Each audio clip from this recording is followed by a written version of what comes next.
Waiting for Superman is a much anticipated documentary from Davis Guggenheim. Is that right? Yes. Who is not a Guggenheim, I just learned recently. I thought he was like the museum Guggenheim. He's not. I'm going to tell you, I mean, he is a Guggenheim. Right, but he's not like the museum. But he's not the Guggenheim. There are not paintings inside him. Yeah, he's not a Davis. It's weird. Yeah, he's not a guy. He's not designed by Frank Lloyd Wright. I didn't know that. I just presumed it too. He's not a Guggenheim? He's not a Guggenheim. Now look at you with the relevant research. Ooh, Wikipedia. Well, it's on Wikipedia. Well, it's on Wikipedia. It must be true. It's true. All right, so let me take a note here. So the Associated Press does most of their research. Okay, so this is. I'll do this quickly because then we'll roll a clip. It's a look sort of at the state of education today and an acknowledgement. It comes at it with an understanding that not like it doesn't just say what's wrong with education. It comes at it with this is a catastrophe. It's going to cost us economically for generations. We all know it's horribly messed up, and here are some people making a difference, not like this kind of making a difference, not like, oh, we're making a difference. No, guys, men and women who are, here's what they're doing to fix it, and this might actually work if we would wake up. And here's who's holding us back, which is interesting. I want to be a nurse. I want to be a doctor. How come? Because I would like to help somebody in need. You wake up every morning and you know that kids are getting a really crappy education right now. So you think that most of the kids here are getting a crappy education right now? Oh, I don't think they are. I know they are. Either the kids are getting stupider every year, or something is wrong in the education system. I just try to do my best at school and make my grandma that proud. Among 30 developed countries, we rank 25th in math and 21st in science. In almost every category, we've fallen behind, except one. Kids from the USA rank #1 in confidence. But first in confidence. Right. We think we're first in everything. We're talking about 23rd and 24th. We're #1, America. Incredibly revealing. You saw the idea there. We're going to get, I think we get 3 or 4 or 5, kids. 5 families obsessed with getting their kids, correctly obsessed with getting their kids into schools that actually work and make a difference. Yeah, this movie is really depressing. As a mother of a young child, pondering the prospect of putting him into school someday, I was like, wow, we're screwed. Yeah. We can't take it to public schools in Los Angeles. We're screwed. But there is hope. And what he's really good at here, I think, is taking a very big, dry, unwieldy topic and making it cinematic. And you do that with these human faces, with these kids in LA, New York, and one's in DC, one's in the Bay Area. There's a lot of hope in these schools that are cropping up. Of course, there is not enough money to make more of these schools. I mean, Mark Zuckerberg just spent $100 million to help the Newark schools, right as the social network's about to come out to make him look like a total asshole. So timing there. But no, it's good. I mean, we're screwed. He's right. It's depressing, but there's hope, and it's very well made. That's my blurb.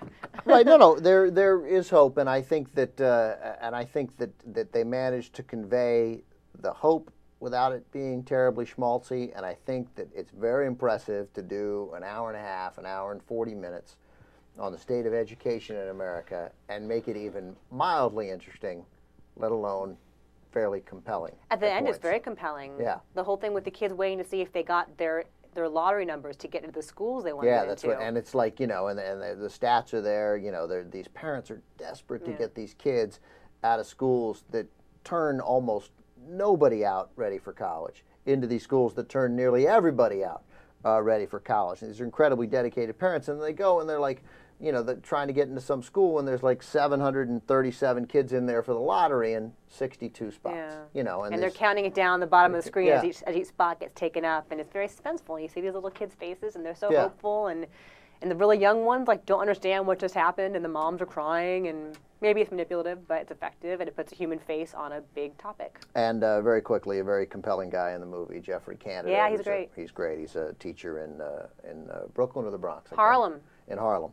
So neither. But man, close. is he from New York. No one has ever sounded more like they're from New York than Jeffrey Canada.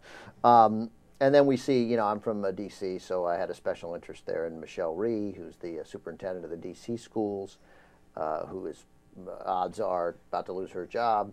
She's like 39 years old. 37 when she got the job and had no experience as a superintendent, brought in by the mayor, Adrian Fenty, there. And both Fenty and Michelle Rhee spent very little time glad-handing or doing anything to sort of ingratiate themselves to the teachers union, which irritated a lot of Democrats, and the Democrats run D.C. and Adrian Fenty just lost the Democratic primary, which is essentially the election.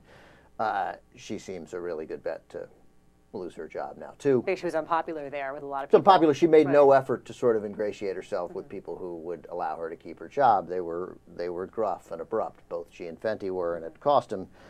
They are trying different things. They are being bold. The teachers union as a whole doesn't come across looking very good in this movie. This is one of the main problems I have with it, actually, is that they make Randy Weingarten, who's the head of the AFT, look like just a singular villain. She's like snarling and gnashing her teeth, and it's kind of one-sided. I mean, she probably means well, but she comes off as a villain. She probably means well, and I'm not an expert in it. I don't want to pretend that I am, but the teachers, you know, they do one thing very well here. The movie is a celebration of teachers in the sense that they're like, look, here's how kids do well. Teachers, here's what we need, good teachers. It's not like an indictment of teachers. They don't, the way certain right-wingers use teachers as a sort of, as a villain. You know, oh, the teachers union. This does it in a way that says, man, we need good teachers. And it doesn't even, and essentially we probably need a teachers union, but they got to work with us in an effort to make sure we get rid of the bad teachers. And I don't know who's going to be against that. And the teachers union needs to get on board and help. And yet there is the whole tenure system that protects them and makes it pretty much impossible to get anybody fired. Yeah, so. And that's a problem. And obviously we got a system that's failing. Anyway, so your grade? 7.5, because I think it's really good. I do have a problem with some kind of one-sided things. I thought I gave it a 7.5. What did I give it? Yeah, you did. You're did right. I? Okay, can't remember.